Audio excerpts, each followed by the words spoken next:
میرے آقا صلی اللہ علیہ وسلم کا مدنی دور ہے۔ حضور علیہ السلام ایک دن سیر کرتے کرتے ایک مدینے کے مضافات میں، مطلب شہر کے باہر تشریف لے گئے مضافات میں، تو دیکھا کہ ایک قافلہ ٹھہرا ہوا ہے اور قافلے والوں کے اونٹ چل رہے ہیں۔ قافلے والوں کے اونٹوں کو چلتا حضور نے دیکھا اور حضور علیہ السلام کو ان قافلے والوں کے اونٹوں میں سے ایک سرخ رنگ کا اونٹ پسند آ گیا۔ ماشاءاللہ، میرے حضور کو ایک سرخ رنگ کا اونٹ پسند آ گیا۔ اب آپ سوچیں ذرا وہ اونٹ بھی کتنا مقدر والا ہوگا جسے میرے مصطفیٰ نے پسند کر لیا۔ حضور کو اونٹ پسند آ گیا۔ سرکار علیہ السلام نے قافلے والوں کے پاس جا کر کے کہا تم یہ اونٹ بیچتے ہو؟ ان کو بیچنا تھا یا نہیں بیچنا تھا؟ بہرحال حضور نے پوچھا کہ بیچتے ہو؟ تو انہوں نے کہا ہاں بیچتے ہیں۔ کہا قیمت کا اتنی قیمت ہے، سودا طے ہو گیا۔ سرکار علیہ السلام نے فرمایا دیکھو میں ادھر کوئی تجارت کی غرض سے نہیں آیا تھا، خرید و فروخت کے لیے نہیں آیا تھا، میں تو ادھر سیر کرتے کرتے آ گیا اور آپ کا اونٹ مجھے پسند آ گیا، میں نے اس کا سودا کر لیا ہے۔ ایسا کرو اونٹ آپ ہمیں دے دو، اونٹ مجھے دے دو، اور ابھی میں سامنے والے شہر میں جا کر اونٹ کی قیمت بھجوا دوں گا۔ تو انہوں نے کہا ٹھیک ہے کوئی مسئلہ نہیں ہے، لے جائیے۔ اچھا جب آپ کسی کو نقد سودا دیں گے تو اس کا عطا پتہ پوچھنے کی ضرورت، زور سے بولیں ضرورت،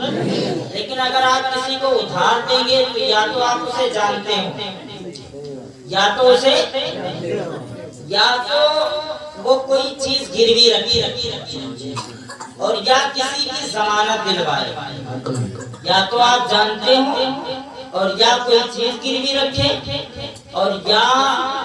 کسی کی ضمانت دے۔ یہ تین جہتیں ہوں گی، تین چیزیں ہوں گی جب آپ کسی کو ادھار دیں گے۔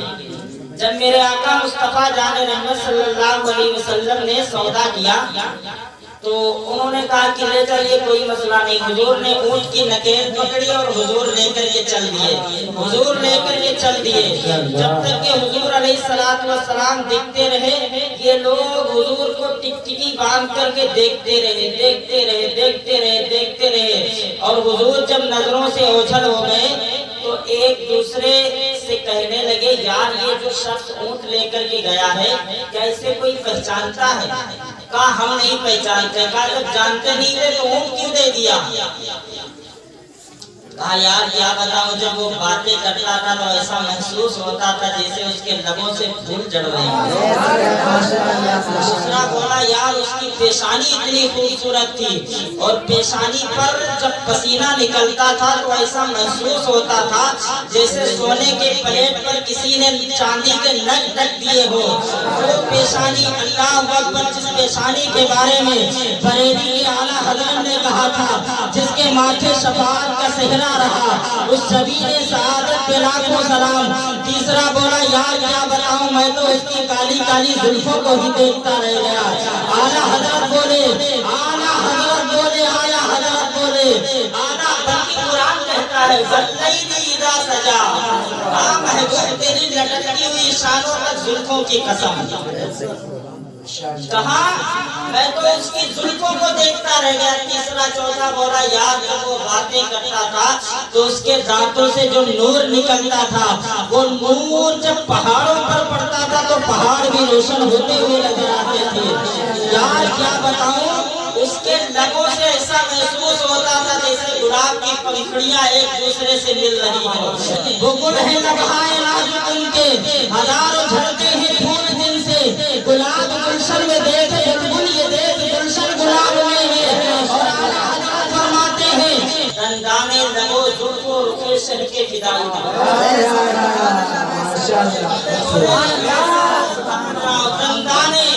دندانے لبو زلفو رخ شہ کے فدائی، ہے در عدن لال یمن مشک خدن شہباز رضا اس چمنستان کرم کی، زہرا ہے کلی جس میں حسین اور حسن پھول۔ واللہ واللہ جو مل جائے میرے دل پر پسینہ، مانگے نہ کبھی عطر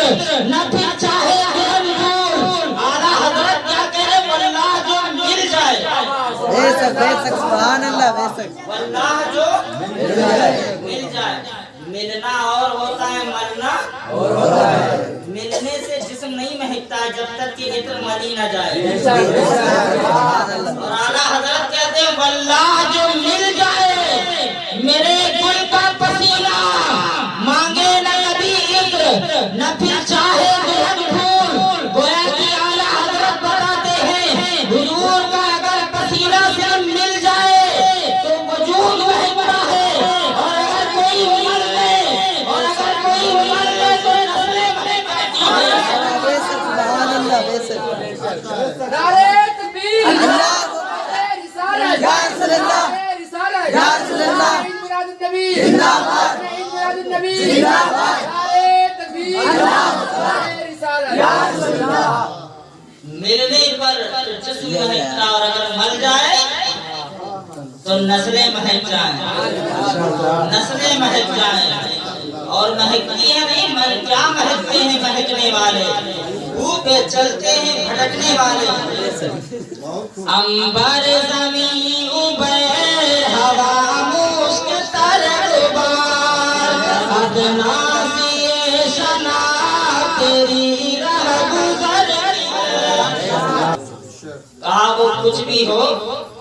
تم سب پر اپنے حسن کا جادو جگا کر کے تم سے قیمتی اونٹ ہتھیا کر لے گیا حسن کا جادو چلا کر قیمتی اونٹ ہتھیا کر لے کر کے چلا گیا تم لوگ سب اس کے حسن میں کھو گئے وہ تم سے اونٹ لے کر چلا گیا جب یہ کہا نا تو اب تک کے ساری باتیں سن رہی تھی قافلے کے سردار کی بیوی اس نے جب انہوں نے یہ کہا کہ وہ تم سے اونٹ ہتھیا کر کے لے گیا تو قافلے کے سردار کی بیوی نے خیمے کا پردہ سرکار کے کہا کہ خبردار اس کے خلاف کوئی بات مت کرنا اگر وہ قیمت نہ دینے آئے تو ساری قیمت میں ادا کروں گی انہوں نے کہا اچھا تو اسے جانتی ہے کہا واللہ میں بھی نہیں جانتی کہا جب جانتی نہیں تو ضمانت دے رہی ہے کہا جب تم اس سے باتیں کر رہے تھے تو میں نے خیمے کے اور اس کا چہرہ اور جس کا چہرہ اتنا خوبصورت ہو وہ جھوٹ بول ہی نہیں سکتا ابھی تھوڑی دیر گزری تھی کہ حضور کے کچھ غلام آئے اور آنے کے بعد میں کہا کون ہے وہ لوگ جن سے ہمارے نبی نے اونٹ خریدا انہوں نے کہا کہ ہمیں یہ وہ لوگ بتاؤ کیا بات ہے کہا یہ تمہاری ضیافت کے لیے حضور نے کچھ کھجوریں بھیجی ہیں اور یہ تمہارے اونٹ کی قیمت ہے انہوں نے کہا قیمت بعد میں دینا ہم خود ہی بک گئے ہیں پہلے یہ بتاؤ کہ وہ حسین چہرے والا رہتا کہاں ہے کہا یہ سامنے شہر ہے اسی شہر میں اس کے ڈیرے ہیں سارا کا سارا قافلہ اٹھا اور حضور کے قدموں میں جا کر کے بیٹھا اور کہا حضور میرے دل کو اب نور ایمان سے بھی روشن فرما دیجیے بڑا کلمہ اشہد ان لا الہ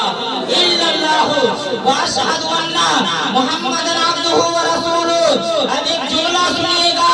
اسی لیے صحابہ کہتے ہیں بفرض محال اگر حضور پر قرآن نہ بھی نازل ہوتا تو حضور کا چہرہ اتنا خوبصورت تھا کہ لوگ دیکھتے جاتے اور کلمہ پڑھ کر کے مسلمان ہوتے چلے یہ حضور ہیں لوگوں نے تو سمجھا ہی نہیں لوگوں کو تو اپنی طرح نظر آئے لوگ تو اپنی طرح کہہ رہے تھے اور اعلیٰ حضرت کیا کہہ رہے تھے کیا فرماتے ہیں وہ کمال حسن حضور ہے یہ ہمارے نسل جہاں نہیں یہی پھول خار سے دور ہے اور انہی کے بھائی علامہ حسن رضا کہتے ہیں بھائی اعلیٰ حضرت کا ہو تو بولی کیسی ہوگی فرماتے ہیں ایسا تجھے خالق نے طرحدار بنایا یوسف کو تیرا طالب دیدار بنایا گلزار جنا تیرے لیے رب نے بنائے اپنے لیے تیرا گلزار بنایا اور کونین بنائے گئے کونین بنائے گئے سرکار کی خاطر کونین کی خاطر تمہیں سرکار بنایا